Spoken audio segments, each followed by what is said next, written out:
Alors il est vrai qu'aujourd'hui les historiens peuvent étudier la Renaissance et continue à y avoir beaucoup d'ouvrages sur la Renaissance et ils l'étudient de manière peut-être plus nuancée ou plus objective que par le passé, dans la mesure où pendant longtemps on a opposé de manière un peu binaire et manichéenne les lumières de la Renaissance et l'obscurité, les ténèbres médiévales du Moyen-Âge. Évidemment, c'était logique à une certaine époque, puisqu'il fallait mettre en évidence ces lumières de la Renaissance qui allaient apporter la transition vers l'époque moderne et de rejeter le Moyen-Âge dans un âge obscur, fait de misère, de pauvreté, de superstition, etc. Aujourd'hui, les choses se rétablissent un peu plus, vers probablement un peu plus de réalité et de vérité. On reconnaît les lumières médiévales, les lumières du Moyen-Âge, avec évidemment toute la pensée aussi philosophique, des théologiens, puisque les philosophes au Moyen-Âge étaient des théologiens, mais on reconnaît leur apport et aussi tout le rôle des monastères et de l'Église pour la diffusion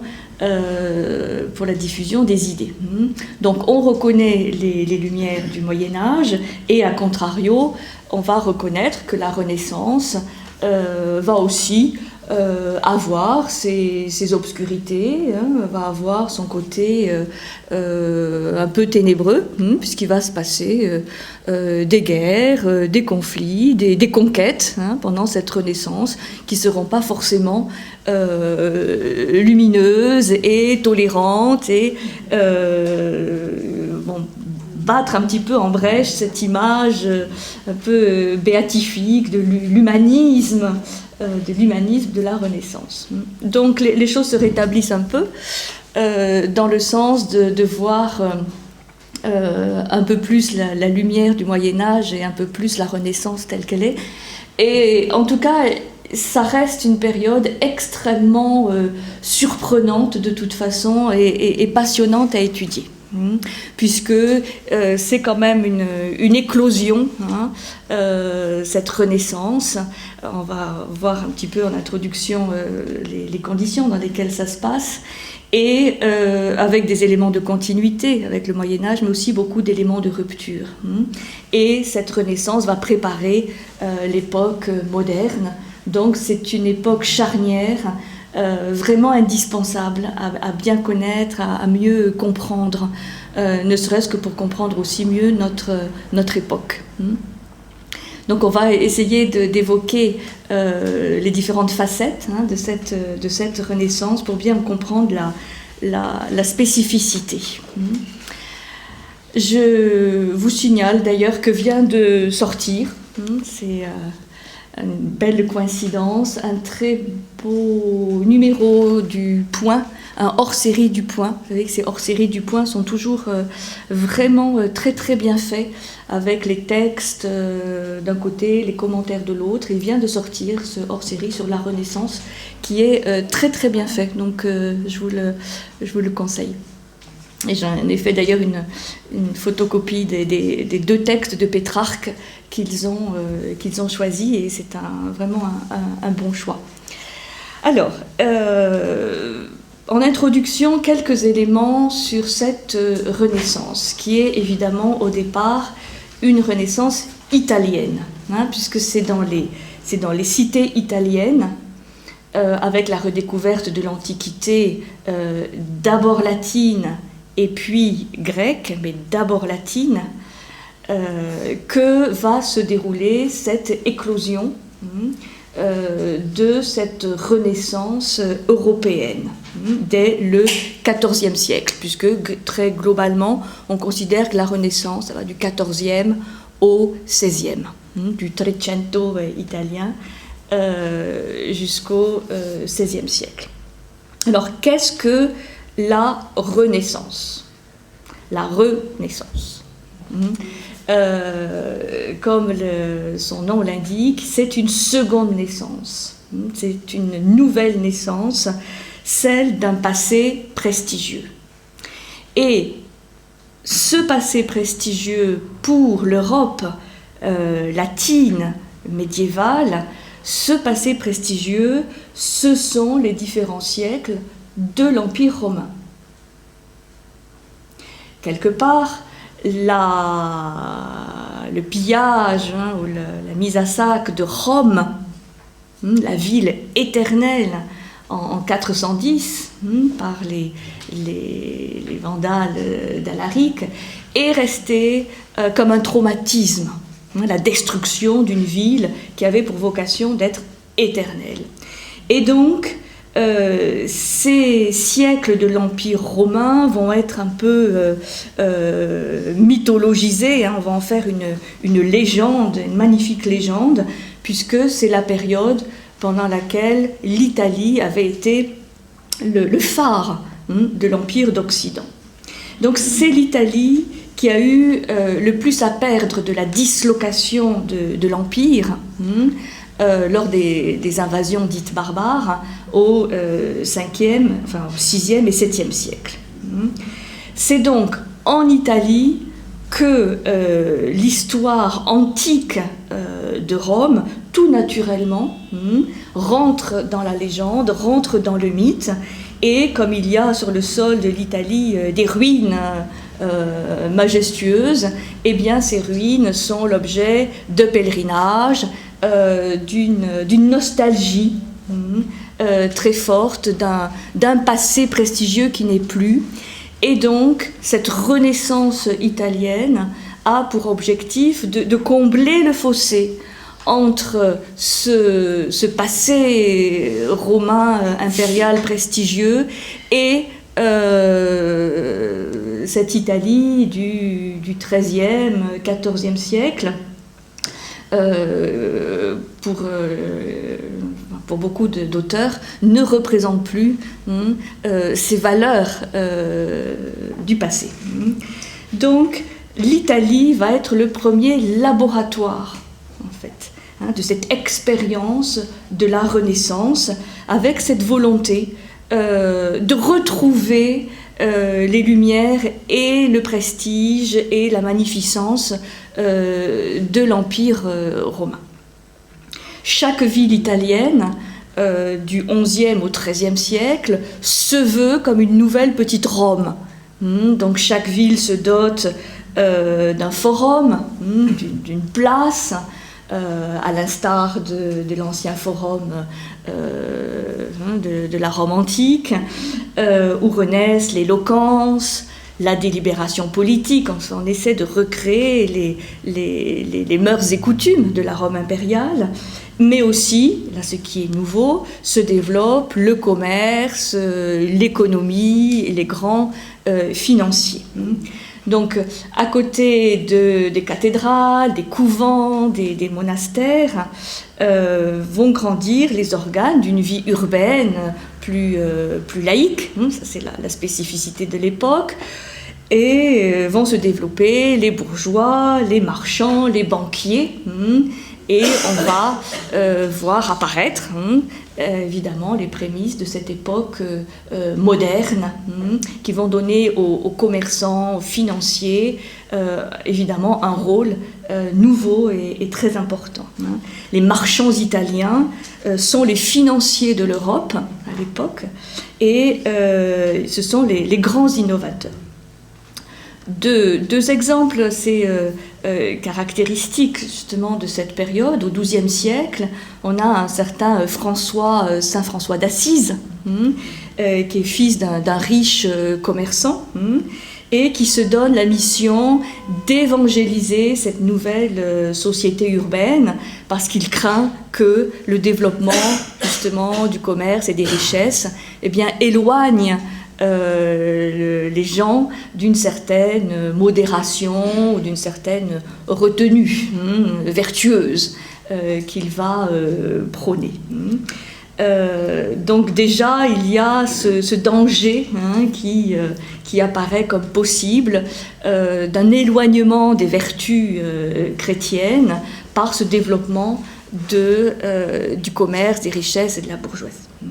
Et on a notre grand Pétrarque, qui est lui aussi fils de notaire, donc de quelqu'un quand même d'important dans la société, qui va chanter la grandeur romaine passée, avec une certaine nostalgie de ce passé romain prestigieux, et qui va se nourrir dans tous les sens du terme de la littérature antique, au premier rang desquels on va trouver Virgile et Cicéron, qui sont les deux grands inspirateurs de Pétrarque, comme ils le seront aussi de Dante. Donc, il y a vraiment ce souci de revenir aux grandeurs passées. Et Pétrarque, par exemple, qui va beaucoup voyager, aurait pu s'installer à Paris, où il y a la prestigieuse Sorbonne, et il aurait fait une carrière certainement très prestigieuse à Paris, mais il préfère les villes italiennes.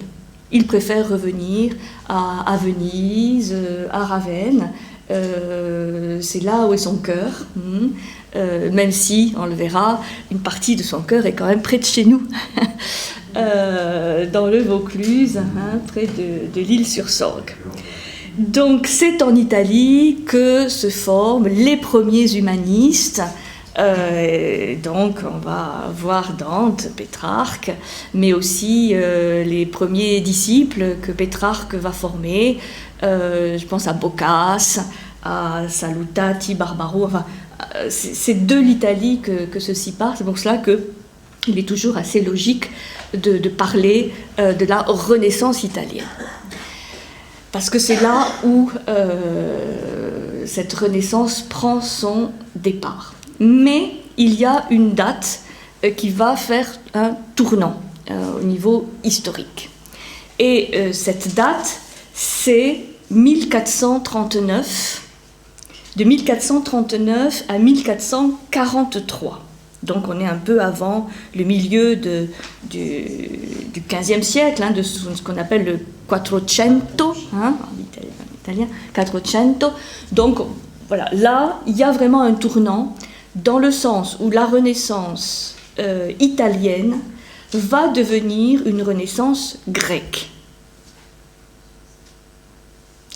Et ce n'est plus l'Antiquité latine qu'on va magnifier, mais c'est aussi, à parts égales, l'Antiquité grecque. Alors, pourquoi cette date ?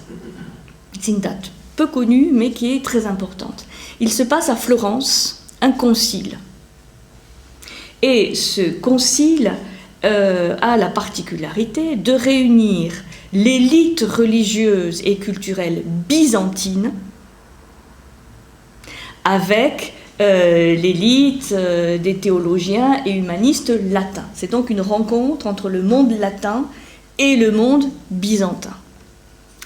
Et c'est là où on a ce fameux gémiste Platon, dont on reparlera au moment des philosophes, qui va, entre autres, jouer un rôle fondamental parce que lui est pétri de culture antique grecque. De Platon, gémiste Platon.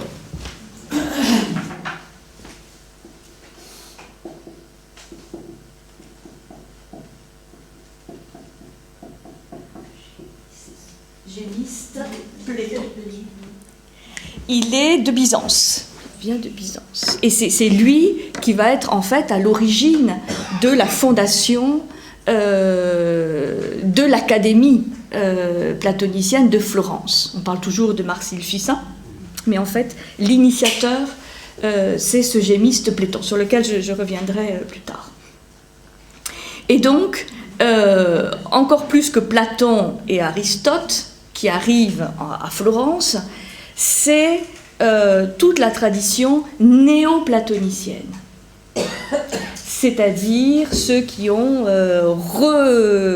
réécrit, réinterprété Platon au premier rang desquels Plotin, le fameux Plotin, mais aussi tous ceux qui vont se succéder dans cette école néo-platonicienne. Aujourd'hui, je ne vais pas trop développer, mais on développera cet élément au moment des philosophes, quand on étudiera les philosophes.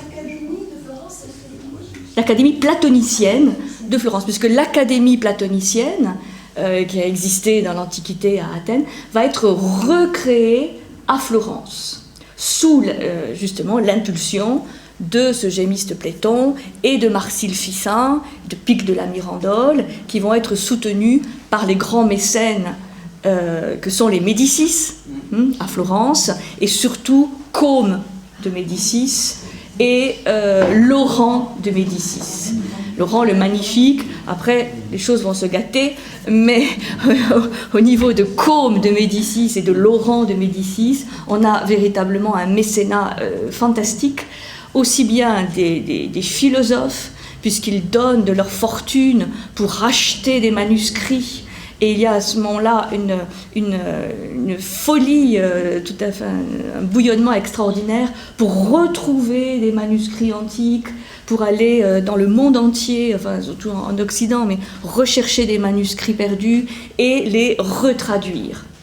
Puisque jusqu'alors on les avait eus par des traductions intermédiaires, par l'arabe notamment, et là il s'agit de retraduire directement tout l'héritage platonicien directement du grec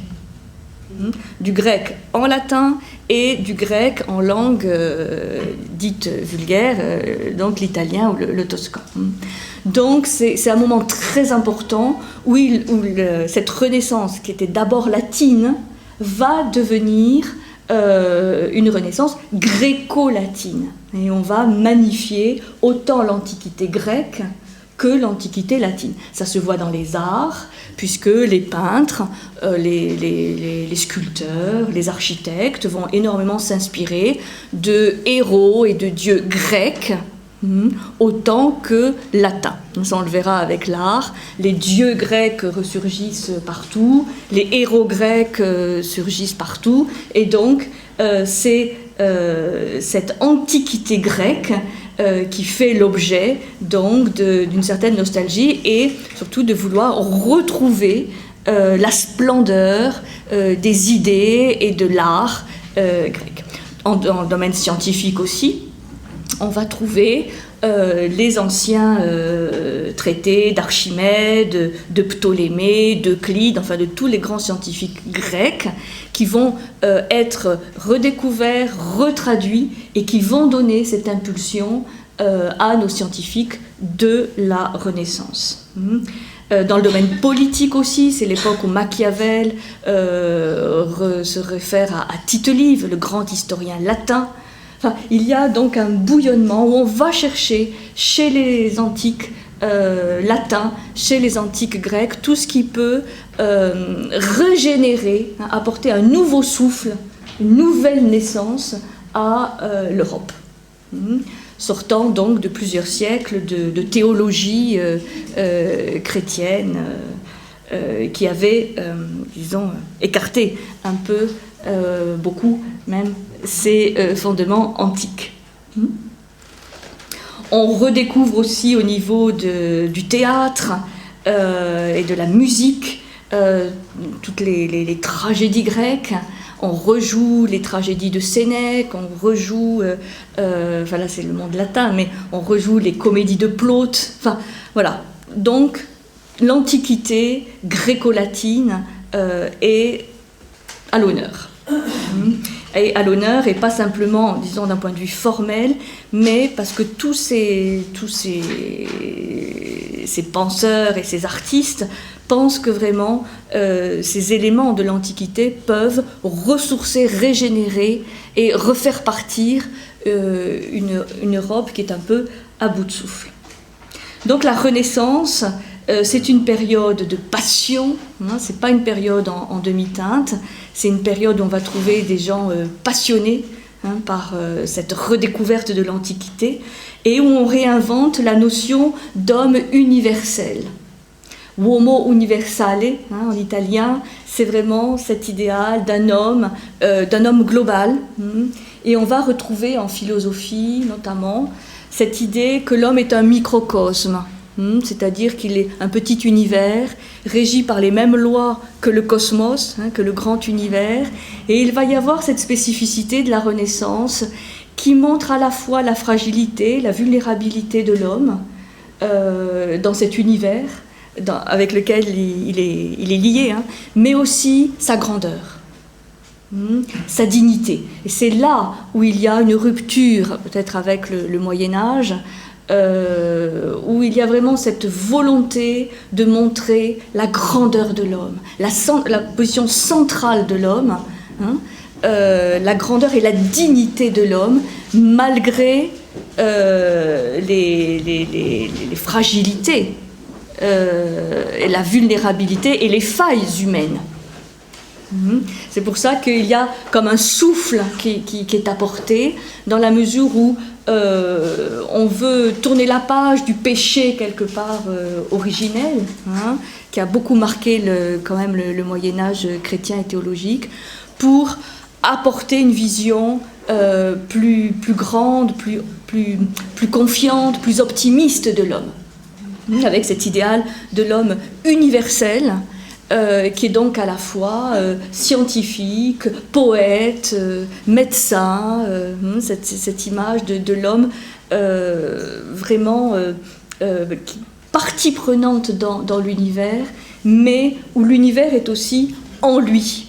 C'est pour ça que d'une certaine manière, la transcendance du Moyen-Âge est un peu oubliée au profit de la redécouverte d'une certaine immanence, c'est-à-dire que l'homme est en contact avec l'univers, et on redécouvre cette idée d'une nature et d'un organisme vivant, que le cosmos est un organisme vivant.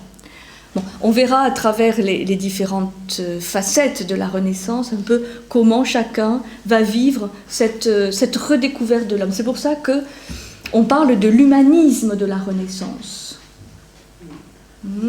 Mais attention à ce terme, parce que l'humanisme ensuite va être utilisé dans beaucoup de contextes très différents.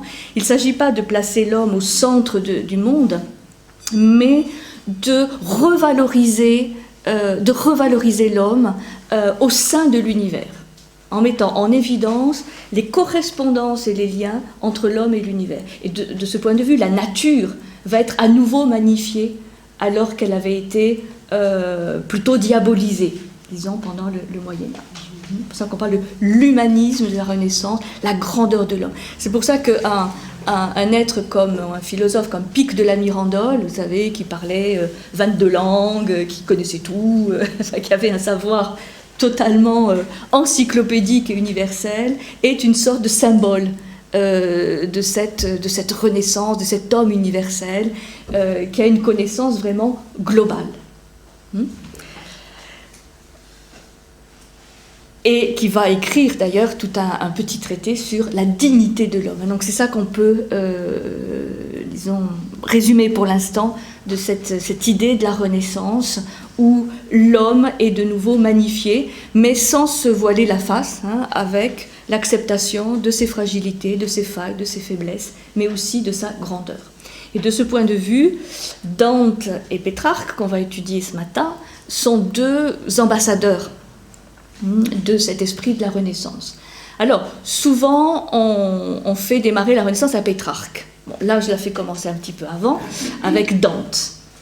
Dante, ses dates, c'est 1265, 1321. Donc à cheval sur 13e et 14e siècle. Et disons qu'il va sonner la fin du Moyen-Âge. Il y a toujours des personnages comme ça, un peu de transition.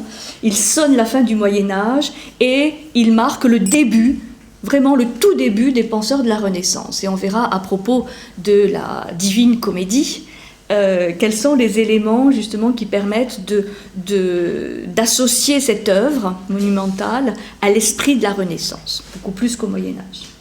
Il illustre un renversement de perspective, Dante, dans dans sa Divine Comédie par rapport à la théologie médiévale, même si on va trouver beaucoup d'éléments médiévaux dans son œuvre. Donc Dante. Et Pétrarque qui le suit d'assez près, puisque Pétrarque c'est 1300-1374. Donc lui il est entièrement dans le XIVe siècle, le Trecento, et c'est le grand poète.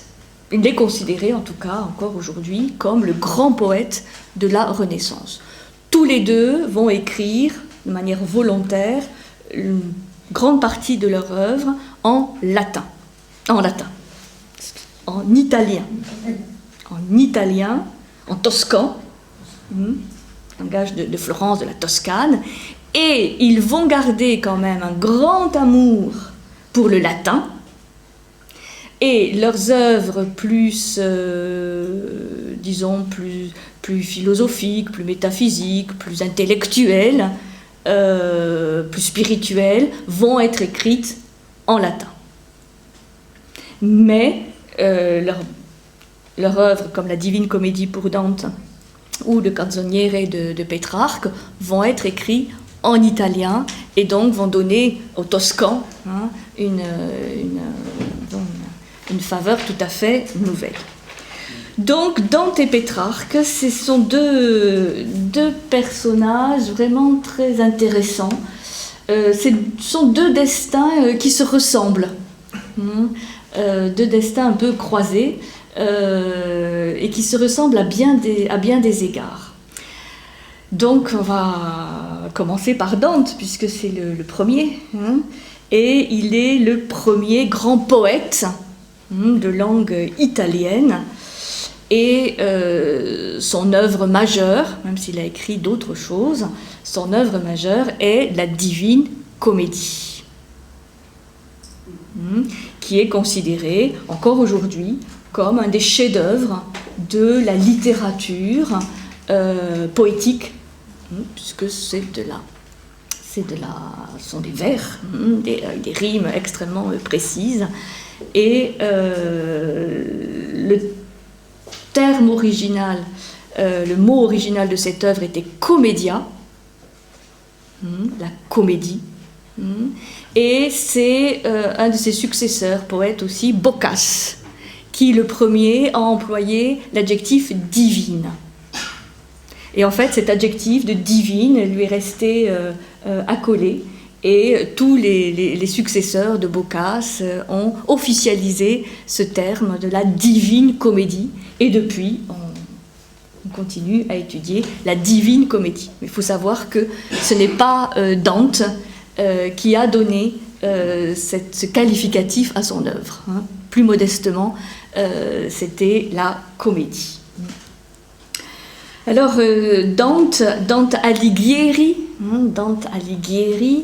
c'est son nom de famille.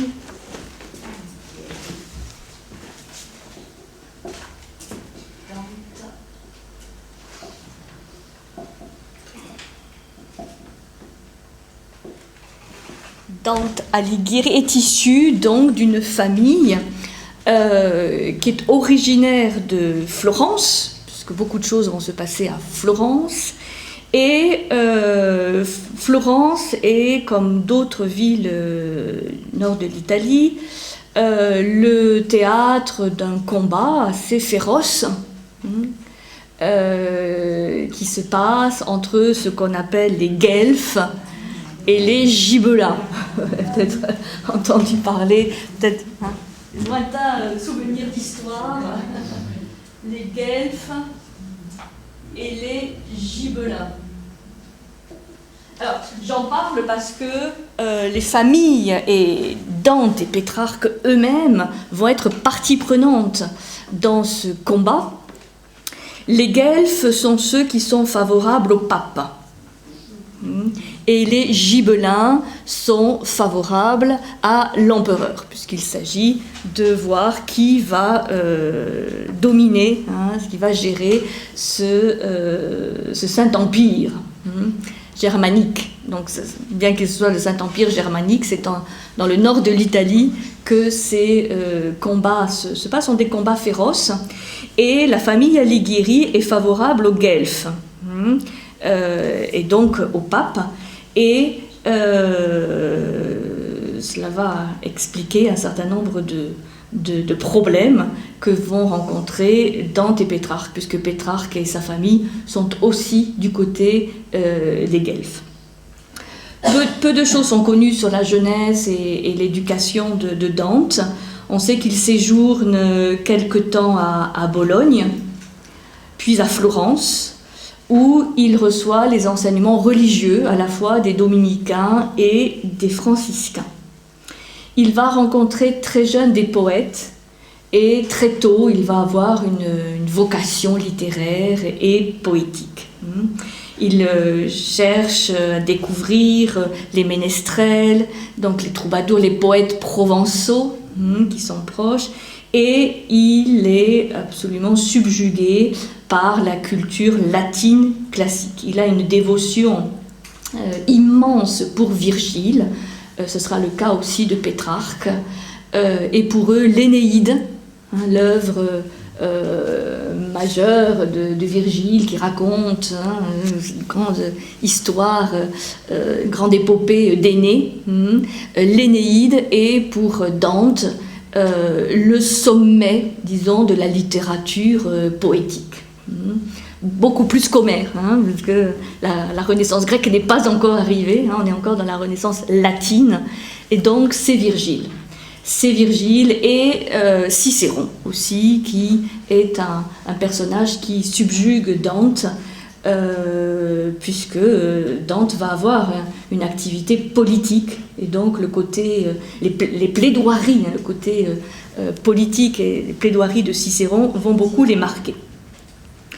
Donc, une grande dévotion pour Virgile, qu'il étudie bien sûr, et c'est en 1274, il a donc 9 ans, que un événement important se passe dans sa vie, puisqu'il rencontre pour la première fois la fameuse Béatrice. Béatrice ou Bice, enfin, dépend, mais disons, elle est immortalisée sous le nom de Béatrice, qui elle aussi a 9 ans. Donc c'est une première rencontre tout à fait juvénile, et il tombe fou amoureux de cette jeune fille, de cet enfant, et ils se sont rencontrés donc à cet âge-là, et il aura une deuxième rencontre, mais alors très, très rapide, 9 ans plus tard. Bon, c'est un petit peu symbolique. Il expliquera d'ailleurs que le nombre 9 est associé à Béatrice. Vous comprendrez tout à l'heure pourquoi. Donc ils se rencontrent 2 fois, et la pauvre jeune fille Béatrice meurt très jeune, en 1290, donc à l'âge de 25 ans. Donc on sait très peu de choses de cet amour entre Dante et Béatrice, dont l'histoire est racontée et totalement sublimée dans la première œuvre de Dante qui s'appelle Vita Nuova. Vita Nuova, vie nouvelle.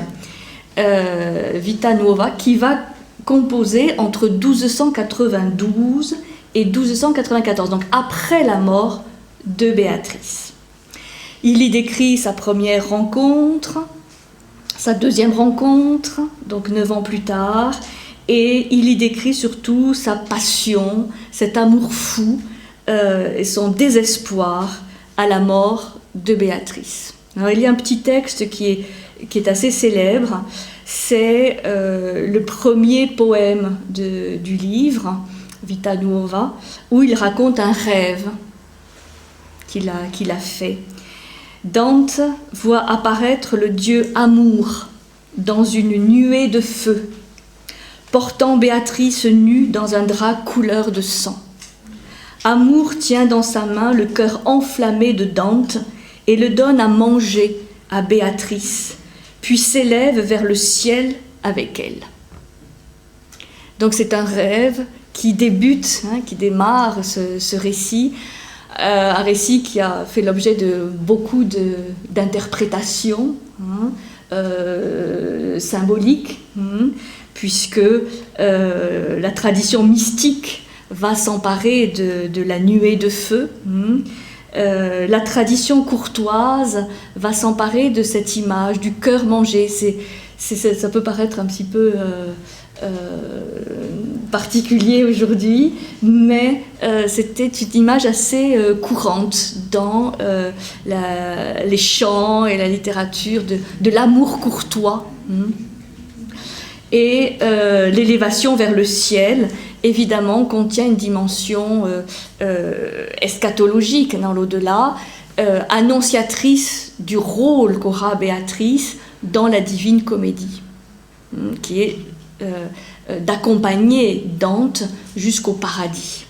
Donc, Béatrice, c'est l'amour, évidemment, ça va devenir un symbole ou une allégorie très importante de l'amour pur, de l'amour inspirateur, de l'amour de la muse du poète, mais aussi, de manière encore plus initiatique, celle qui va pouvoir accompagner Dante jusqu'au paradis. C'est-à-dire va lui apporter le salut. Donc, on parlera à propos de Béatrice comme pour Pétrarque avec l'or, puisqu'on est dans des schémas assez semblables, d'un amour platonicien ou d'un amour platonique.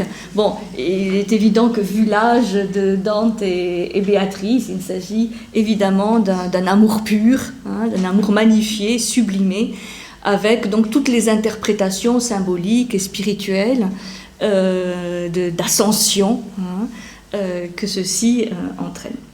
Mais il y a aussi une interprétation plus politique de Béatrice, puisque Dante est quelqu'un qui est très engagé dans la vie politique des cités italiennes de l'époque, et donc il considère que Béatrice est aussi la muse de la cité de Florence. Et à la mort de Béatrice, il dit qu'il lui-même est vraiment perdu, mais aussi la cité de Florence, qui a perdu sa Béatrice. Et le nom propre Béatrice va devenir un nom commun, dans le sens de valeur, de vertu, d'une certaine éthique qui peut inspirer pas simplement les hommes, mais aussi les cités.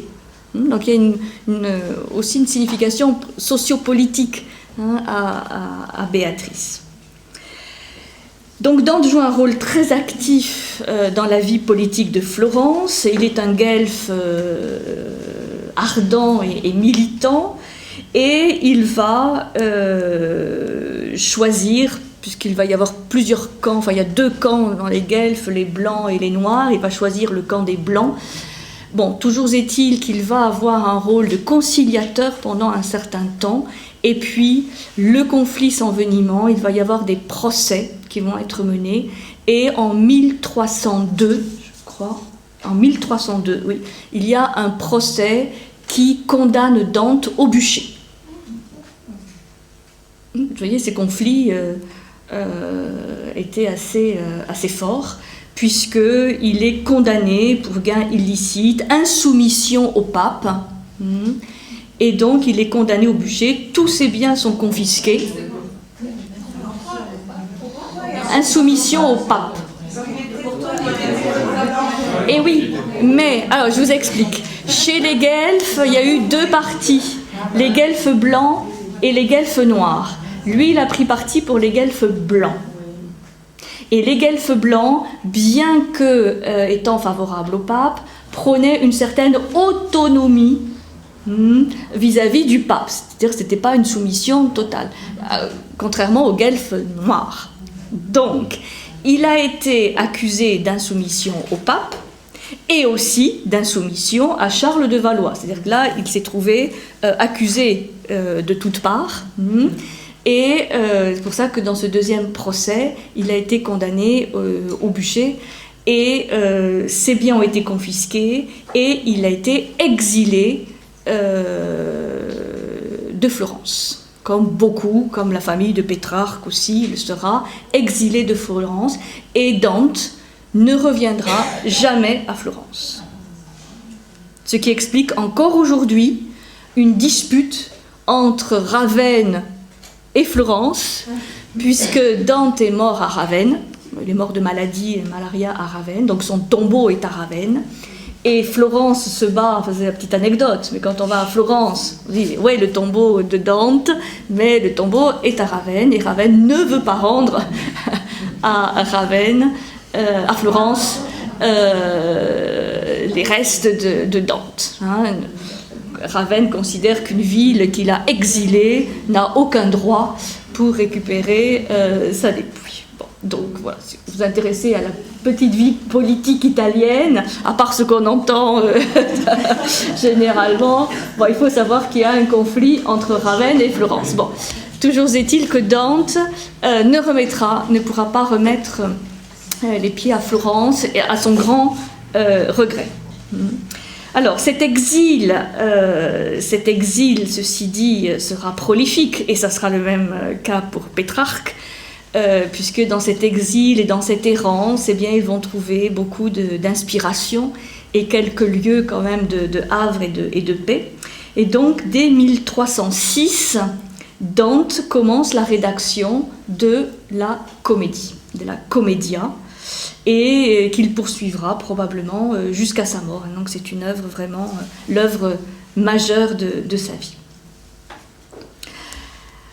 L'œuvre de la Divine Comédie, vous connaissez sûrement le grand schéma, raconte un voyage imaginaire de Dante qu'il situe très précisément dans l'année 1300. Bon, il va commencer cette rédaction beaucoup plus tard, mais il situe ce voyage, qui est un voyage initiatique, un voyage dans l'au-delà, dans la Semaine Sainte de l'an 1300. Bon. Et l'œuvre commence par le fait que Dante se retrouve perdu dans une forêt obscure. Il a perdu le droit chemin, il a perdu la voie, il a perdu son amour, donc son guide, son inspiration. Et il va donc rencontrer, et c'est assez surprenant, ça c'est un peu le côté surprenant de cette œuvre, il rencontre Virgile. Et Virgile l'invite à lui faire pénétrer dans l'au-delà. Donc la Divine Comédie, c'est tout un voyage imaginaire, évidemment, de l'auteur, du narrateur, accompagné de Virgile, puis à la fin de Béatrice, dans l'au-delà. Et donc c'est une occasion pour mêler multiples histoires, puisqu'il y a l'histoire personnelle de Dante, mais bien entendu, ce sera l'occasion d'expliquer la structure de l'au-delà. Et cet au-delà, il est structuré de manière extrêmement précise en 3 niveaux: l'enfer, le purgatoire et le paradis. Donc on a les 3 niveaux typiques de la vision médiévale. Là-dessus, il ne va pas beaucoup innover. Par contre, évidemment, le côté imaginaire et innovant va être dans le fait que dans chacun de ces plans, il va rencontrer une multitude de personnages, dont 90%, pour pas dire plus, sont des personnages de l'Antiquité. Donc des dieux et aussi des héros, les héros de la guerre de Troie, les héros de l'Iliade, de l'Odyssée, plein d'autres, et puis des êtres aussi contemporains de Dante. Ce qui donne à cette œuvre un aspect tout à fait particulier, assez unique, où on va avoir se côtoyer Socrate, Platon, Aristote, qui les pauvres sont dans les enfers, puisqu'ils n'ont quand même pas connu le message chrétien, donc ils ne peuvent être que dans les enfers, et des représentants, des gibelins, des gens tout à fait contemporains de Dante. Donc, 3 étapes très, très, très bien décrites. Le voyage commence par la visite de l'enfer. Vous avez peut-être vu des schémas, puisqu'à partir des descriptions de Dante, l'enfer dantesque, c'est devenu un adjectif, parce qu'il y a des descriptions enfin, c'est une poésie tout à fait épique et magnifique, donc en langue italienne. Et on a repris, donc on a pu dessiner un peu comment Dante voyait l'enfer. Et il y a aussi beaucoup de tableaux qui représentent cet enfer de Dante. Donc cet enfer se structure en 9 cercles concentriques. Donc 9 cercles concentriques de plus en plus petits. Donc ça fonctionne comme un entonnoir. C'est au centre de la Terre, l'enfer. Donc l'enfer nous fait partir de la surface terrestre jusqu'au plein milieu de la Terre. Donc c'est comme un grand triangle, un entonnoir avec 9 cercles concentriques. Ensuite, il gravit les 7 gradins, vous voyez, c'est très symbolique, 9, 7 gradins de la montagne du purgatoire, toujours en compagnie de Virgile. Les gradins du purgatoire, alors là, on va trouver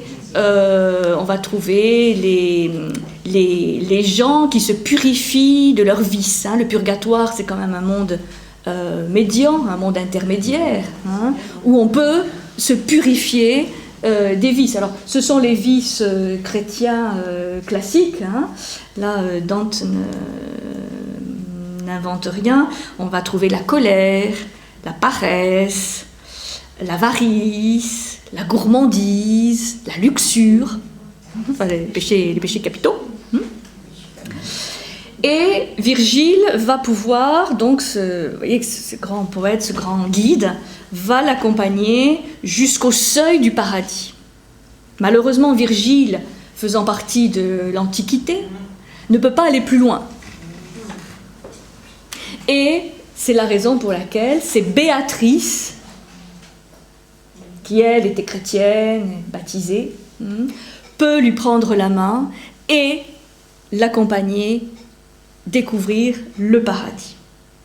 Donc c'est cet amour de jeunesse, amuse, inspiratrice, qui va l'accompagner à travers les 9 sphères concentriques du paradis. Donc c'est la même chose, sauf que là, c'est vraiment on remonte.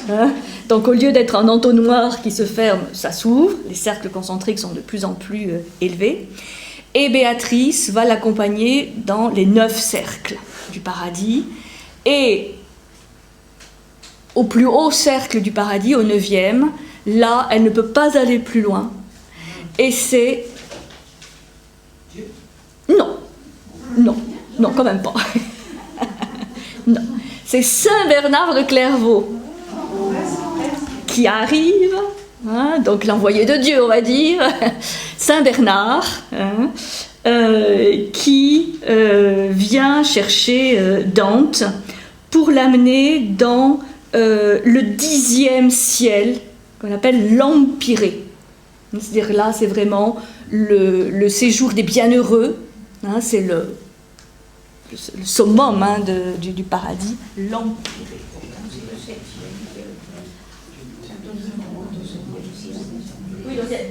Il y a 9. Il y a 9.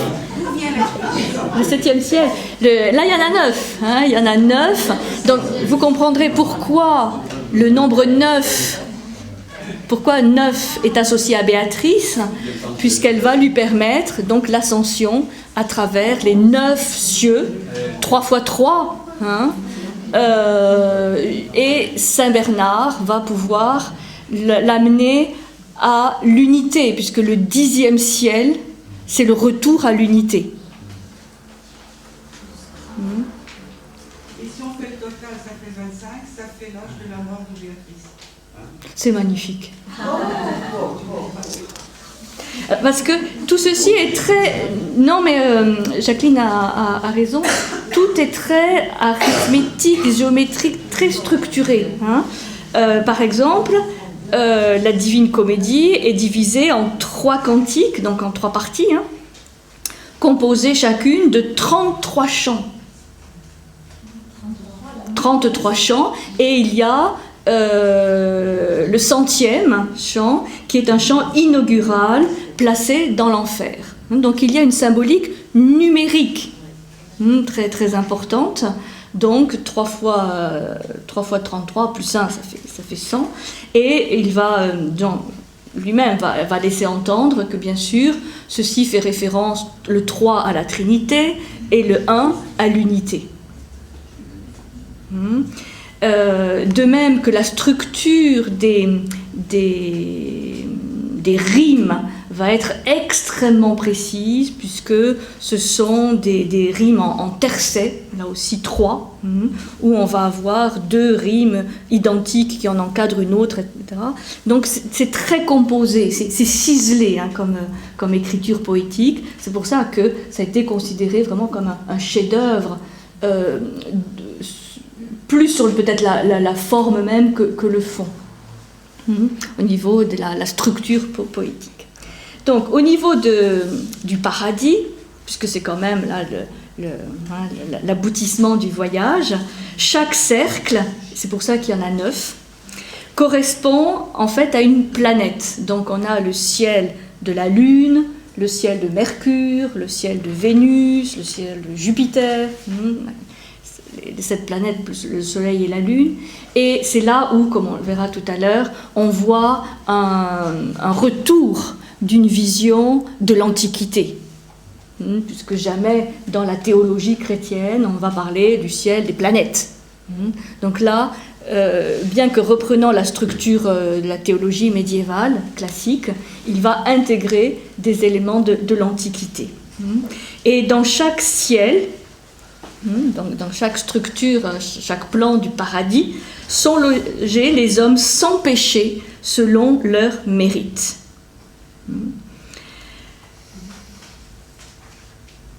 Alors, c'est un récit, un voyage initiatique, comme je l'ai dit, et au cours de ce voyage, et c'est surtout en enfer, qu'il va rencontrer une centaine de personnes. Alors, je vous en cite quelques-unes pour voir un peu ce foisonnement de personnages dans l'enfer. Il va y trouver Ulysse, Diomède, Hélène de Troie, enfin pratiquement tous les héros de la guerre de Troie. Agamemnon, bien sûr, Virgile, Homère, Ovide, tous les grands philosophes, Aristote, Socrate, Platon, Avicenne aussi, pour la raison que je vous ai indiquée. Aussi tous les traîtres, Brutus, Judas, vont être dans les enfers. Et aussi tous ces êtres, là aussi, inspirés de l'Antiquité, les fameuses Érinies, vous savez, dans les tragédies grecques, sortes de sorcières, de démons féminins qui vont harceler les vivants, qui vont leur rappeler leurs souillures, leurs péchés. Enfin, donc les Érinies vont être là, les harpies, vous savez, ces fameuses harpies qu'on trouve dans l'Odyssée et qui souillent la nourriture, donc qui empêchent les hommes de se nourrir. Enfin, c'est vraiment fantastique. C'est très haut en couleur, évidemment, puisque Dante et Virgile vont se trouver confrontés à ces différents personnages. Donc, évidemment, il y a de nombreuses lectures possibles de la Divine Comédie. C'est à la fois le récit du parcours personnel de Dante, qui a connu l'amour, la souffrance, la déchirure, l'exil, et qui peu à peu essaie quand même de retrouver un peu de lumière. C'est aussi un manuel théologique chrétien, puisqu'on va avoir quand même bien expliqué les différents péchés et les supplices que ceux-ci vont nous amener à expérimenter dans l'enfer. Donc une description de l'au-delà qui est extrêmement précise, et aussi un roman à valeur, un poème à valeur éthique et morale, puisque, bien entendu, on voit tout l'intérêt du purgatoire, de se purifier des péchés, et une réflexion sur la recherche du salut éternel. La fin est un message d'espoir pour l'humanité tout entière. C'est ce message, la promesse du salut pour chacun. C'est-à-dire chacun à son image, puisqu'il se considère comme un bon exemple de tout un chacun, peut passer à travers ces cercles de l'enfer, monter le purgatoire et parvenir jusqu'à l'empirer. Donc, évidemment, on a dans ce poème un savant mélange de lieux imaginaires et de personnages antiques et de situations très concrètes, très contemporaines. C'est ce qui fait cette originalité de cette œuvre, avec des descriptions des lieux avec force détail. C'est pour ça que ce terme de dantesque est resté comme vraiment avec une puissance de suggestion, une puissance évocatrice très, très grande. Et on peut dire aussi que dans ce récit, Virgile, quelque part, représente la raison, la connaissance, mais que c'est Béatrice qui représente quelque part la foi, qui prend le relais de la connaissance et du savoir pour l'accompagner dans le paradis. Et bon, c'est vrai que l'arrivée de Saint Bernard est un peu étonnante pour aller jusqu'à l'empirer. Bon, je ne sais pas pourquoi il a choisi un personnage qui reste quand même un tout petit peu controversé. Et donc Béatrice représente l'amour. Si on veut le considérer comme un schéma un peu platonicien, il est évident que Virgile peut représenter la connaissance, effectivement, et Béatrice, l'amour. L'amour des idées, l'amour du bien, du beau, du juste, qui seul peut nous faire remonter à l'origine, à l'unité qui est symbolisée par l'empyrée. Voilà, donc c'est un texte magnifique et qui reste encore aujourd'hui une référence de poésie et d'un voyage, d'un récit initiatique. Alors, je vous propose, on va faire la pause maintenant. Je reviendrai au début tout à l'heure sur l'interprétation qu'en fait Bertrand Vergely pour montrer les éléments de renaissance, justement de changement de perspective que Dante apporte par rapport à la théologie médiévale. Et ensuite, on enchaînera sur Pétrarque. Ça va ?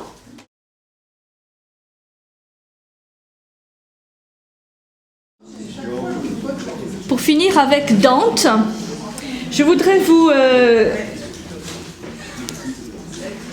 indiquer 3 éléments que Bertrand Vergely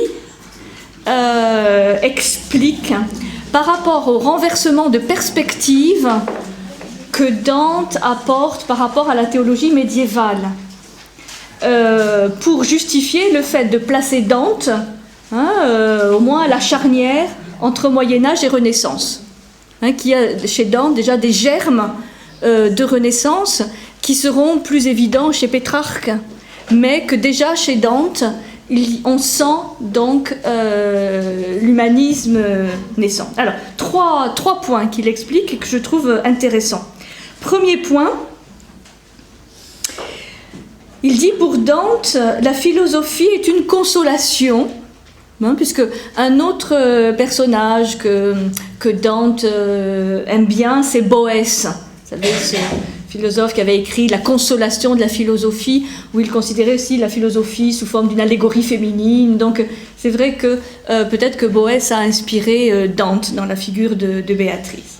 Mais il dit, la philosophie est une consolation dans le sens où elle permet ici-bas de goûter aux félicités divines. Ce qui est important, c'est que la philosophie permet ici-bas de goûter aux félicités divines. Ça veut dire qu'il y a on réhabilite, on revalorise la philosophie, qui sort donc de la soumission à la théologie, puisque pendant toute la période médiévale, la philosophie est l'ancilla, la servante de la théologie. Là, la philosophie sort de ce joug, de cette soumission, pour permettre, donc c'est dans ce sens-là la consolation, de goûter sur terre les félicités divines, notamment la félicité de l'amour. On a donc, là je continue l'analyse de Vergely, métaphysique, théologie, morale. Mais la morale est entendue comme une sagesse qui l'emporte du point de vue humain sur la métaphysique. Et c'est en ce sens où on a une sorte de retour à la sagesse des antiques, qui est une sagesse vécue, basée sur la vertu, et ces fameuses idées du bien, du beau et du juste. Une sorte de congé est donné à la métaphysique. Donc, oui, c'est paradoxal, puisque quand même dans la Divine Comédie, on a vraiment toute la structure de l'au-delà, mais ce n'est pas l'essentiel. C'est pour ça qu'il y a tout ce voyage de Dante avec toutes ces rencontres, puisque on met la métaphysique et la théologie un peu de côté, et on revalorise la sagesse, la morale, mais en tant que, pas simplement code moral de bonne conduite, mais une sagesse. Signe des temps, dit-il. Un changement voit le jour, l'homme ne veut plus contempler la félicité, mais la vivre. Alors ça, c'est une petite phrase qui me semble essentielle pour caractériser la Renaissance. L'homme ne veut plus contempler la félicité, mais il a soif de la vivre. Et pas simplement dans l'au-delà, mais sur terre. Donc il y a une sorte de revalorisation aussi, par exemple, de l'amour, qui n'est pas simplement l'amour idéal, l'amour sublimé, l'amour transcendant, l'amour des idées, mais aussi ce que, par exemple, diront aussi toutes les cours de l'amour courtois, aussi bien l'amour charnel. Donc ça, c'est le premier changement que voit Vergely chez Dante. Deuxième changement, qui est plus évident, pour Dante, l'univers est plein de symboles, et en particulier de symboles liés à l'astrologie. C'est ce que je vous disais tout à l'heure. Les planètes, puisqu'on a le cercle de la Lune, de Vénus, de Mercure, de Jupiter, les planètes renvoient à des dieux de l'Antiquité, puisque bien sûr, on va avoir la planète Mercure, c'est le dieu Hermès, la planète Jupiter, c'est Zeus, la planète Vénus, c'est Aphrodite, c'est-à-dire les correspondants à les dieux grecs. Donc les planètes renvoient des dieux de l'Antiquité qui sont les expressions de traits de caractère. La nature, par ce trait, est revalorisée. Donc ça, c'est un autre trait très important de la Renaissance. On réhabilite, on revalorise la nature, d'âme nature. La nature est vivante. Et le fait de dire Aphrodite, Hermès, Zeus, etc., c'est pour dire, voilà, il y a des esprits vivants qui animent cette nature. Et si les planètes tournent, c'est parce qu'elles sont animées par une sorte d'esprit régent qui rend tout vivant. La planète est vivante. À travers un langage ésotérique, la nature parle son langage propre, rapporte des choses à une âme et non plus simplement à un Dieu transcendant. Donc ça, on le reverra vraiment, évidemment, avec les philosophes qui vont célébrer la nature. Et ça, c'est le côté païen, de retour à la célébration des cycles de la nature. Vous vous rappelez, dans ce qu'on vient de voir des religions, vous avez dit, là, on rentre dans l'histoire, on oublie la nature, on tourne le dos au cycle de la nature et on rentre dans une histoire plus linéaire. La Renaissance est un essai de revenir à cette cyclicité, à la nature. Ce qui va donner évidemment une figure, un statut aux figures féminines très important. C'est pour ça qu'on a la figure de Béatrice, qu'on va avoir la figure de Laure, parce que la nature est féminine. Un élément qui avait un tout petit peu été mis de côté, à l'exception de la figure de Marie, alors que là, on va voir toutes les déesses, tous les éléments féminins. Donc c'est pas un hasard si on a cette sublimation de la figure féminine chez ces deux poètes. Et enfin, troisième élément, dernier signe de changement, dans la Divine Comédie, au cours de son ascension initiatique, Dante revient à l'idée d'une âme immortelle de l'humanité. On revalorise, on réhabilite, on revient à cette idée d'une immortalité de l'âme. Puisque ce parcours de Dante, à travers les plans, c'est aussi un peu un retour du voyage de l'âme dans les différents plans, tels qu'on a pu les avoir décrits par Homère, par Platon, dans un certain nombre de dialogues. Pourquoi très bien, dans la théologie moyenâgeuse, l'âme n'était plus immortelle? L'âme, non, était immortelle, Dieu. Voilà. L'âme n'était pas immortelle, puisqu'il y a une résurrection, pas une renaissance. C'est toute la différence entre le concept de résurrection, où c'est l'être qui est ressuscité dans un corps de gloire, etc. Mais l'âme, enfin, là c'est des mots évidemment sur lesquels il faudrait vraiment redéfinir, parce qu'on n'emploie pas forcément les mêmes concepts derrière âme ou esprit. Mais de manière schématique, on pourrait dire que c'est l'esprit qui est immortel, qui est éternel, mais pas l'âme. L'âme en tant que principe médiateur, la psyché, si vous voulez. Donc là, il y a... c'est une bonne question et ce serait un peu long à répondre. Pas être une réponse comme ça rapide. Mais il y a un retour. On abandonne la notion de résurrection pour revenir à cette idée de renaissance, qui est plus cyclique. Et ce sont deux concepts différents, qui font partie d'images du monde différentes. Donc, Dante revient à l'idée d'une âme immortelle de l'humanité. On se situe à nouveau dans un monde éternel, nécessaire, où il n'y a plus de création, puisqu'il y a recréation permanente, mais plus une seule création, comme dans le monde théologique, ex nihilo, quoi. Donc, la pensée s'explique par la nature, l'homme veut lui-même réaliser la sagesse divine. Il y a une sorte de familiarité ou d'osmose entre l'homme et les dieux, ou l'homme et la nature. Et ça, c'est ce qui avait été, disons, un petit peu oublié dans la théologie médiévale.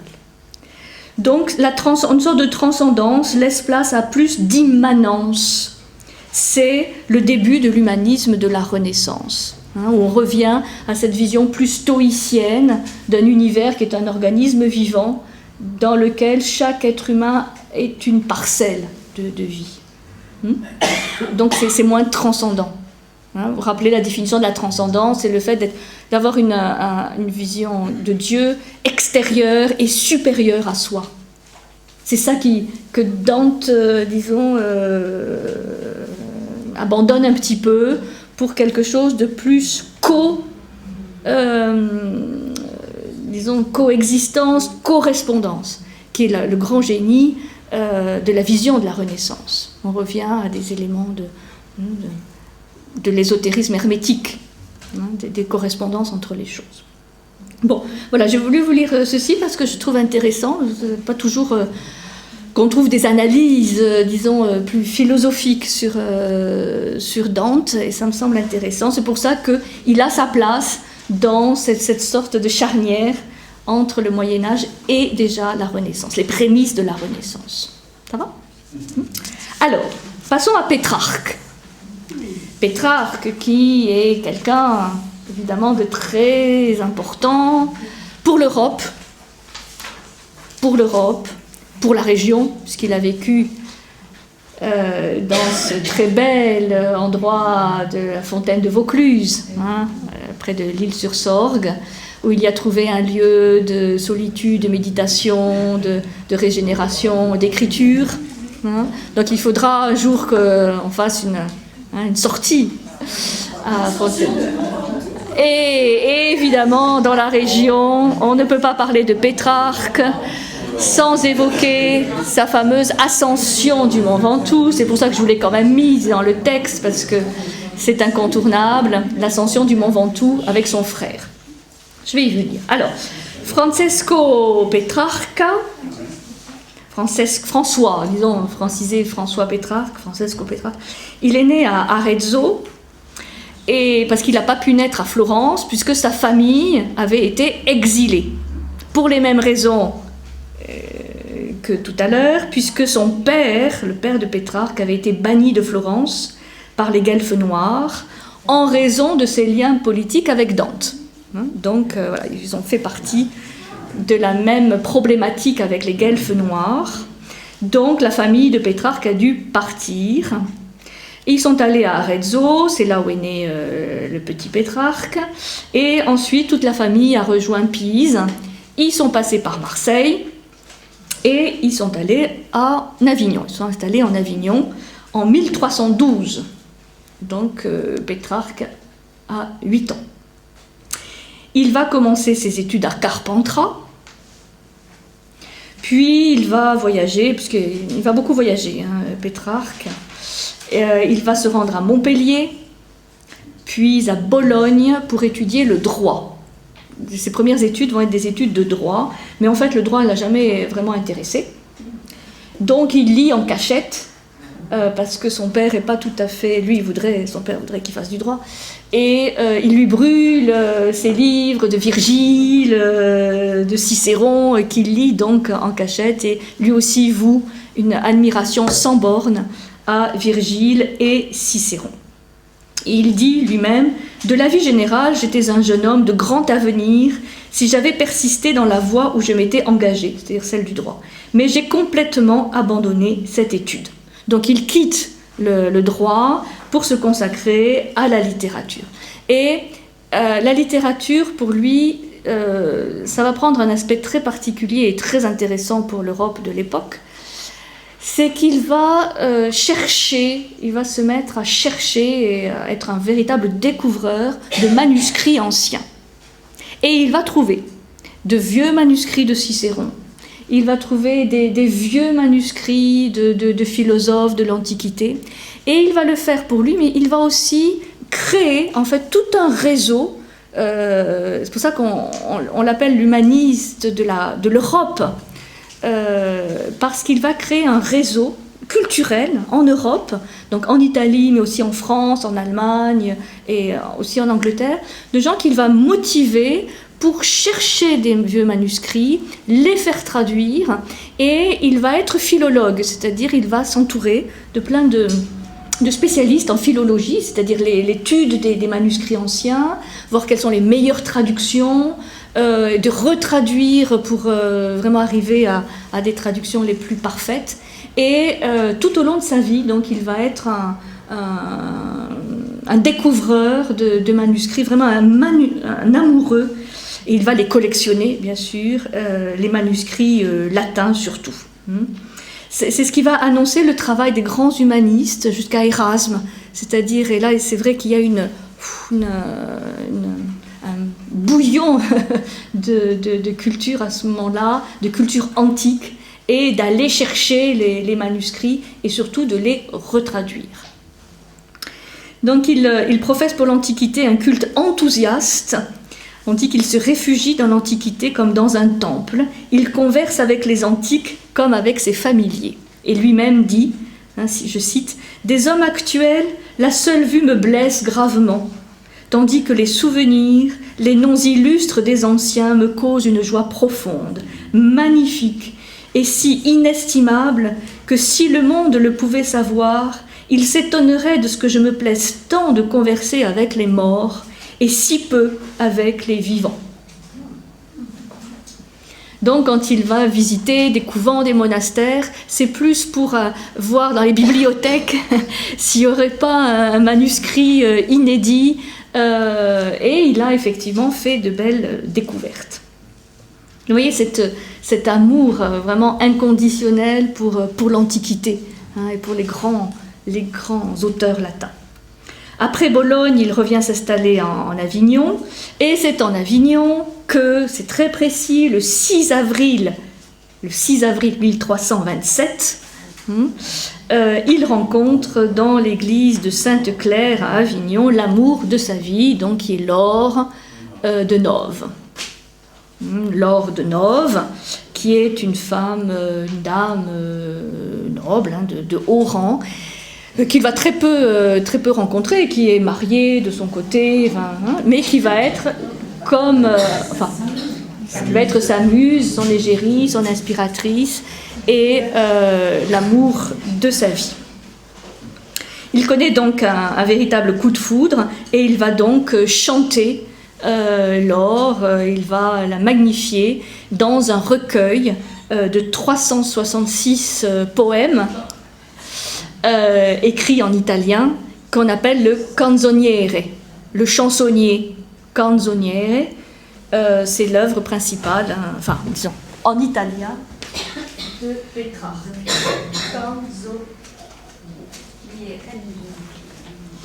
Donc il va la célébrer de son vivant, il va la célébrer après sa mort, puisque elle mourra à l'âge de 40 ans,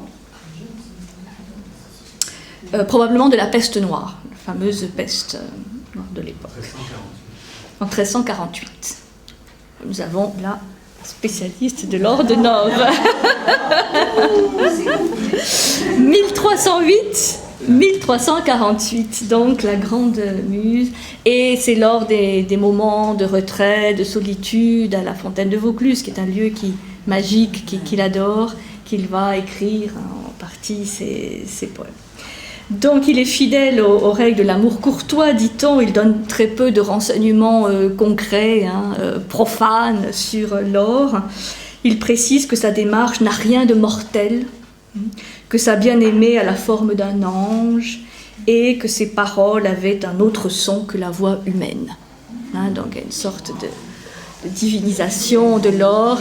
Et Colette, très gentiment, a apporté là un petit recueil sur Pétrarque avec une grande partie des représentations de Laure et Pétrarque, puisqu'ils vont rentrer dans la légende des grands amoureux, comme Tristan et Iseult, Roméo et Juliette, avec une fin tragique, puisqu'en fait, c'est un amour très, très lointain, très inspirateur, mais, disons, plus inspirateur et sublimé qu'un véritable partage. Cet amour ne va pas l'empêcher de voyager, il va beaucoup voyager, et il obéit à une sorte de fatalité de l'exil, un petit peu comme Dante. Il va changer sans cesse de séjour et il va, tout en voyageant, continuer d'écrire ses poèmes d'amour pour Laure. Alors, ce qui le différencie un petit peu de Dante, et c'est là où on voit qu'il est un petit peu plus tardif aussi, c'est que, bien sûr, il va écrire tous ses poèmes d'amour en italien, mais il va écrire d'autres œuvres majeures en latin. Et ce qu'on retient aujourd'hui de Pétrarque, c'est le fait que pour lui, le latin soit la langue noble,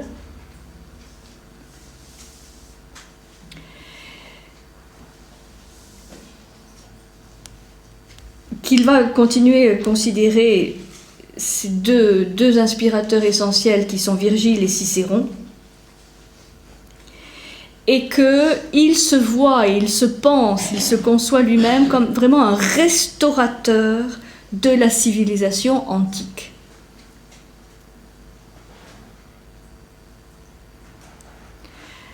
Donc, il va écrire plusieurs œuvres en latin qui permettront de connaître un petit peu sa pensée, et cette idée de vraiment restaurer, régénérer l'Europe grâce aux valeurs de l'Antiquité latine.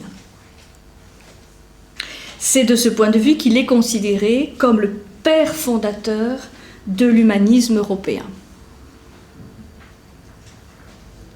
Il y aura Erasme aussi, mais c'est Pétrarque qui va lancer ce coup d'envoi de l'amour des manuscrits, de leur traduction, de leur étude, et de revenir à cette langue qu'il considère inégalable. Il va aussi apprendre le grec plus tard, mais il est pétri de culture latine. Alors, c'est une activité savante qu'il va mener, mais Pétrarque est aussi quelqu'un qui est assez tourmenté, qui a une inquiétude existentielle profonde, qui l'amène à avoir tout au long de sa vie une sorte de dialogue exigeant et tourmenté avec saint Augustin. Il se promène très souvent avec les confessions de saint Augustin dans la poche, et ceci on le sait grâce à la vaste correspondance que Pétrarque va nous léguer.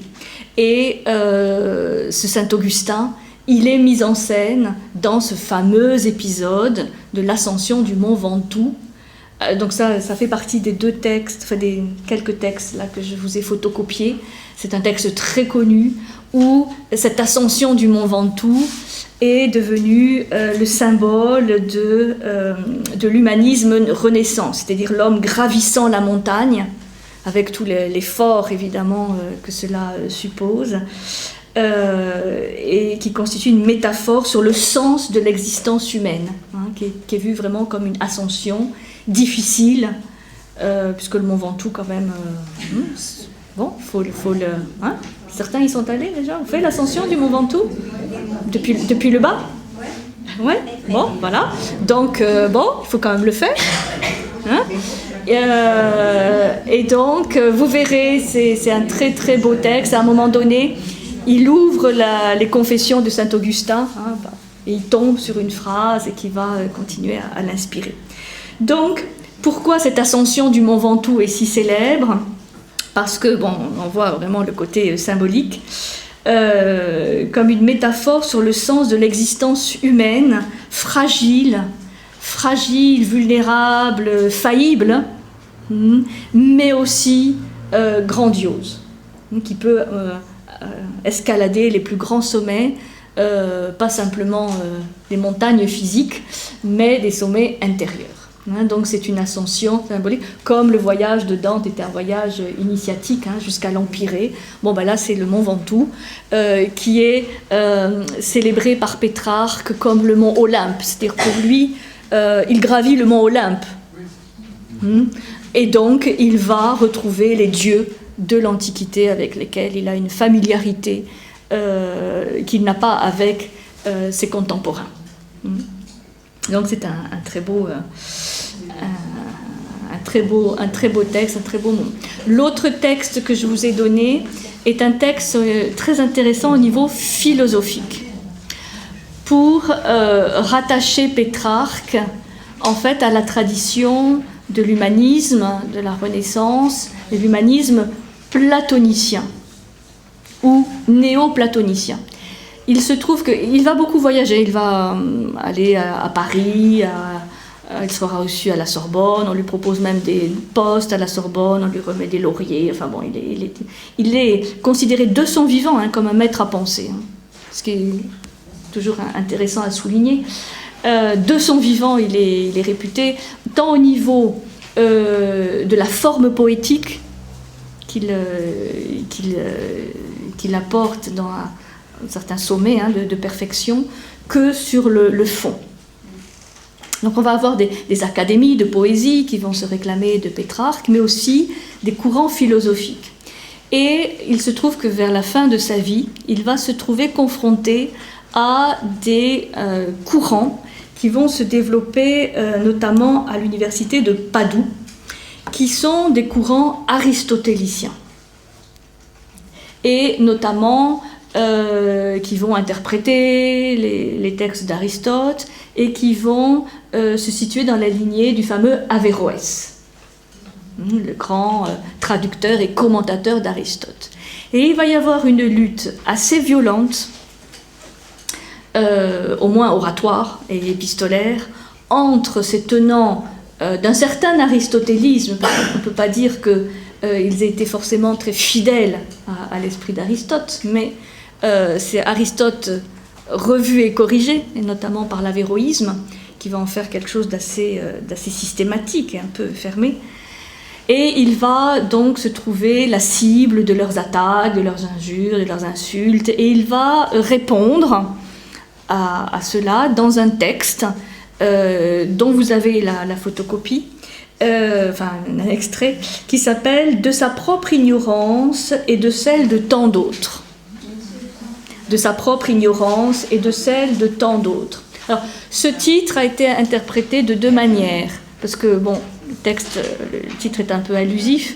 C'est soit de sa propre ignorance à soi et de celle de tant d'autres, c'est-à-dire ses adversaires, mais ça peut aussi être pris de sa propre ignorance, c'est-à-dire de l'ignorance que chacun a de lui-même et de tant d'autres sujets d'études. Vous pouvez le prendre dans les deux sens, on ne sait pas exactement. Donc si on veut attiser la polémique, on va dire que c'est l'ignorance de soi et des autres. Et si c'est un peu plus intérieur, c'est un aveu d'humilité, disons, de sa propre ignorance. Donc, vous lirez le texte, vous le commentez un tout petit peu, puisque c'est ce traité qui, pour les philosophes, constitue le meilleur condensé de sa pensée. Pour voir en Pétrarque pas simplement le poète, le grand poète de la Renaissance, mais aussi vraiment l'humaniste et quelque part le philosophe de la Renaissance. Donc, c'est très argumenté, il y a plusieurs étapes dans ce traité. Il commence par reconnaître sa propre ignorance et ne rien comprendre de l'Aristote dont se réclament ses détracteurs.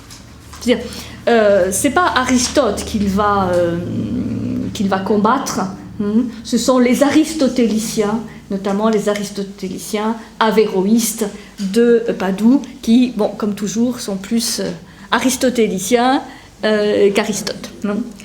Ensuite, il leur explique que leur vision ne débouche sur aucun effet pratique. Et c'est là où il y a vraiment une interrogation intéressante, parce qu'il dit « Suffit-il en effet de définir ce qu'est la sagesse, si par ailleurs on est incapable de se comporter en sage ?» Et c'est là où il va attaquer ces aristotéliciens en disant « Vous êtes des intellectuels, vous vous réclamez du grand Aristote, mais en fait, cette philosophie intellectuelle ne vous améliore pas, ne vous permet pas d'être meilleur, ne vous transforme pas en sage. » Et enfin, Pétrarque démontre combien toute connaissance humaine est insignifiante compte tenu de l'étendue infinie de ce que l'homme ignore.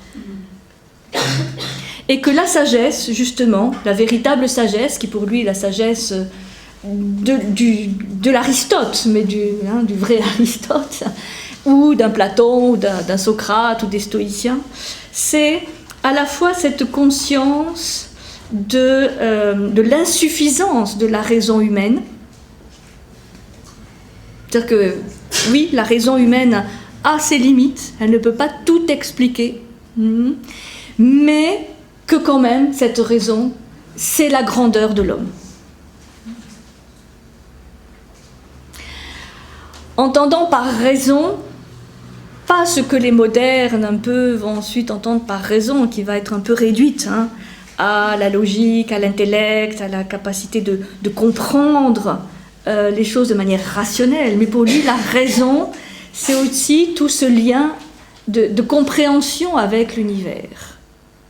Donc même cette raison, elle a ses limites, que l'homme est limité, que l'homme est vulnérable, il est faillible, mais qu'il est aussi grand et digne s'il accepte cette vulnérabilité, s'il accepte de reconnaître son ignorance et que sa sagesse sera plus dans son acceptation de ce qu'il ne sait pas que dans le fait d'affirmer ce qu'il sait.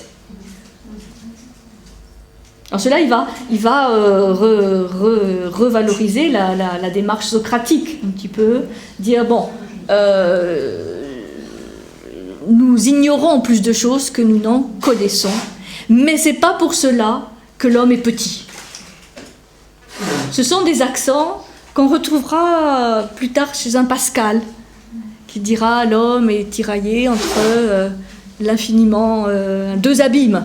hein, l'infiniment petit, l'infiniment grand, mais que c'est aussi cette fragilité ou cette faiblesse qui fait la grandeur de l'homme. Et ça c'est de la Renaissance. Ça, c'est typiquement l'humanisme de la Renaissance. C'est inconfortable. C'est inconfortable, puisque ça suppose d'être, disons, pris, hein, comme le dit très bien Pascal, entre ces deux infinis. Mais c'est d'accepter cette grandeur inaliénable de l'homme, en même temps sa position centrale dans le monde, même si c'est une centralité qui n'est pas un repli sur l'homme. C'est ça qui est très paradoxal dans l'humanisme de la Renaissance. C'est vrai que c'est plus centré sur l'homme, mais qui est en constante ouverture sur l'univers. C'est pour ça que c'est la relation, les correspondances avec l'univers qui sont très importantes à garder pour l'homme et qui lui permettent de vivre cette vulnérabilité, cette fragilité, sans pour autant se soumettre à un élément divin transcendant. Et les dieux, dans ce cas, les dieux, la résurgence des dieux antiques ou des dieux, oui, ou des héros de l'Antiquité, sont autant de symboles, de vertus ou d'éléments qui aident l'homme à vivre, mais ne sont plus le Dieu créateur de la théologie médiévale.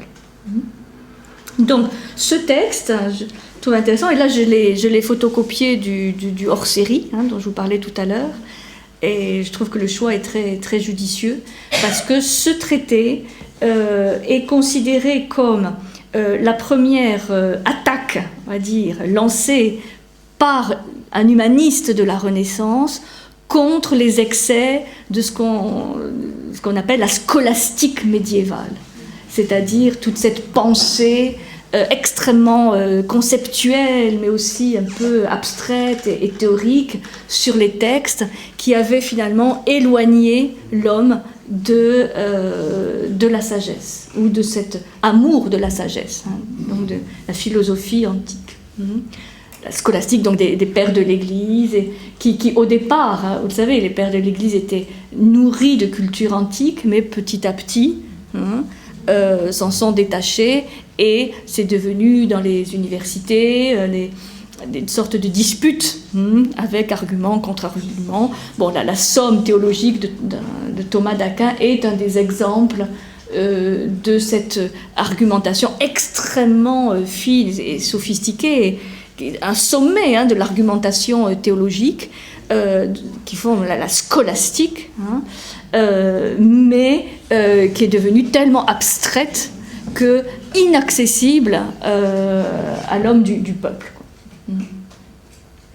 Donc, bon, là, je pensais lire quelques extraits, mais on ne va pas avoir le temps. Vous lirez ce texte qui est très beau, qui indique aussi bien le courage, quand même, de Pétrarque, pour défendre ses idées et pour défendre ce qui deviendra plus tard cette renaissance grecque, ce néoplatonisme. Mais dans ce combat contre les aristotéliciens, il est en train de défendre la vision platonicienne ou néoplatonicienne. C'est pour ça qu'on peut le considérer comme vraiment un des représentants du platonisme de la Renaissance européenne. Puisque ce combat entre Platon et Aristote va durer tout au long du Moyen-Âge, mais aussi de la Renaissance. Donc vraiment un texte intéressant à lire. Et avec Saint-Augustin, qu'est-ce qui s'est passé ? Avec Saint-Augustin, il aimait bien Saint-Augustin.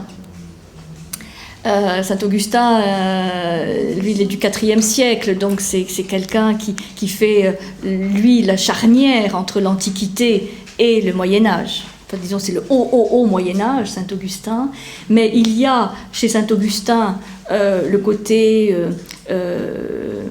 d'implication personnelle, le doute existentiel. Quand même, Saint-Augustin est quelqu'un qui se pose beaucoup de questions, hein, c'est les convertis.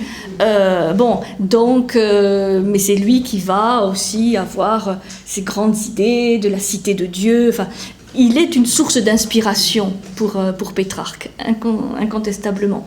Pétrarque a les sources latines, hein, avec Virgile, Cicéron, mais il a Saint-Augustin par rapport à son propre périple.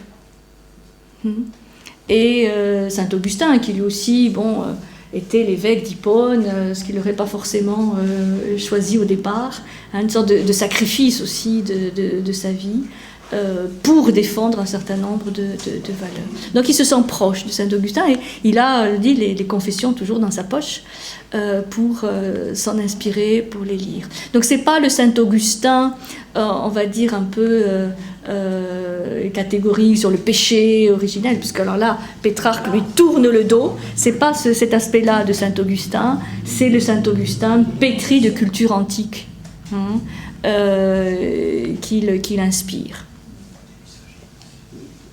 Bon, il a écrit beaucoup d'autres choses en latin, donc ce sont des œuvres plus savantes, évidemment, que le Canzoniere, mais qui sont intéressantes à étudier. Et il va, comme je disais tout à l'heure, fonder tout un réseau. Un réseau d'hommes et d'institutions qui vont travailler sur la recherche des manuscrits, la traduction et la philologie. C'est aussi un grand philologue. Bon, et nous avons la chance, quand même, dans la région, de l'avoir abrité, hein, tant à Avignon qu'à Fontaine de Vaucluse. Donc, c'est un point important. Enfin, je vais l'étudier très particulièrement dans l'année qui vient, je le dis parce que nous allons proposer, dans le cadre de l'année 2013, Marseille, capitale de la culture, de relier cette année 2013 à un événement auquel a priori personne n'a trop pensé, qui est le fait qu'en 387 avant Jésus-Christ a été créée l'Académie de Platon. Pas à Marseille, non, à Athènes. Bon, Marseille, je sais bien, on est fiers d'être Marseillais, c'est le cœur du monde, mais quand même, avant il y a eu Athènes. Et à Athènes, donc, Platon a fondé l'Académie. Une école, première grande école de philosophie, en 387 avant Jésus-Christ.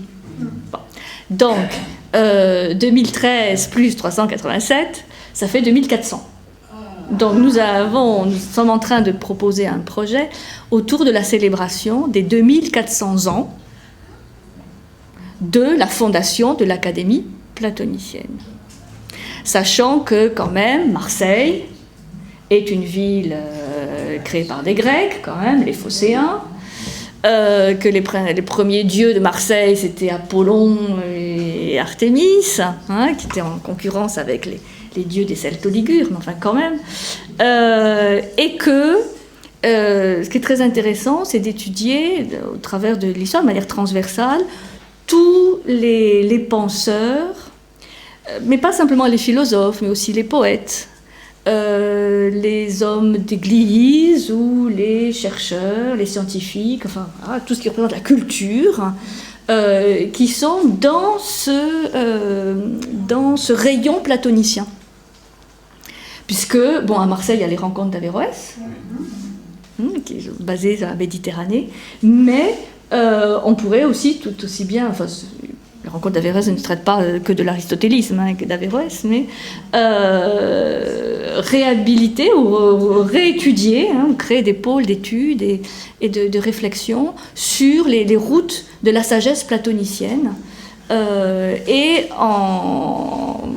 appliquée à la région. Disons pas forcément que Marseille, mais Avignon, justement, Avignon, Carpentras, l'Île-sur-Sorgue ou d'autres lieux à découvrir peuvent avoir été des lieux, des foyers de transmission de cette vision platonicienne. Bon, Florence n'est pas si loin, et c'est là quand même où a été recréée l'Académie platonicienne, donc par Ficin et les autres.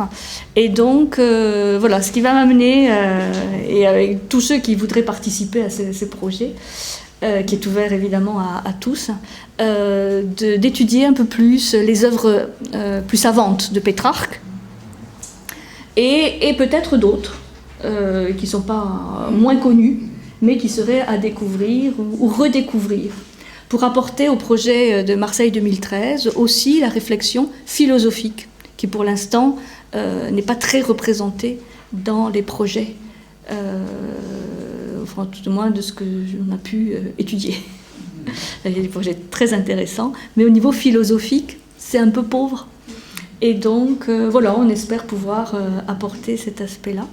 Et même si c'est pas, même si on n'a pas le label 2013, je pense que d'ici 2013 et en 2013, on fera un certain nombre d'activités sur ces platoniciens provençaux. Et ça peut être vraiment dans tous les domaines. Avec Pétrarque, on le voit, c'est un poète, c'est un homme de lettres. Hein. C'est pas quelqu'un qui est trop marqué philosophe. Donc on peut être platonicien dans sa démarche scientifique, spirituelle, historique, etc. Donc on va commencer à chercher soit des personnes provençales, soit qui auraient transité par la Provence. Parce qu'on dit parfois que Marseille est comme une autre Alexandrie. Et c'est vrai, en petit, peut-être, mais bon, on n'a pas forcément le phare, on n'a pas eu la bibliothèque d'Alexandrie, mais ça a été une ville carrefour, où sont passés beaucoup de gens. Et par rapport à la Méditerranée, c'est vraiment intéressant. Enfin voilà, pour disons un intérêt pour étudier Pétrarque, parce qu'il est relativement peu connu.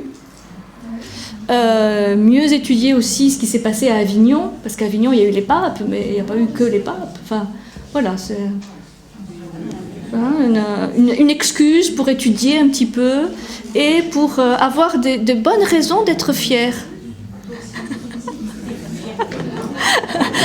de Marseille et de la Provence, hein, et pas simplement pour le ballon rond, pour d'autres raisons qui n'excluent pas évidemment. En Avignon, il y avait le Rhône qui séparait les Guelfes des Gibelins. Oui. Villeneuve, les Avignons, c'était le roi, et Avignon, c'était le pape, donc il y avait la séparation. Très intéressant. Symbolique. Oui. Qu'à Avignon, il y avait le Rhône qui séparait différents partisans du pape et du roi. Donc on va trouver... c'est très intéressant. Voilà, c'est ce... Il y a deux villes, il y a Villelor et Loris. On peut se demander pourquoi on les appelle Villelor et Loris. L'or n'est pas très loin.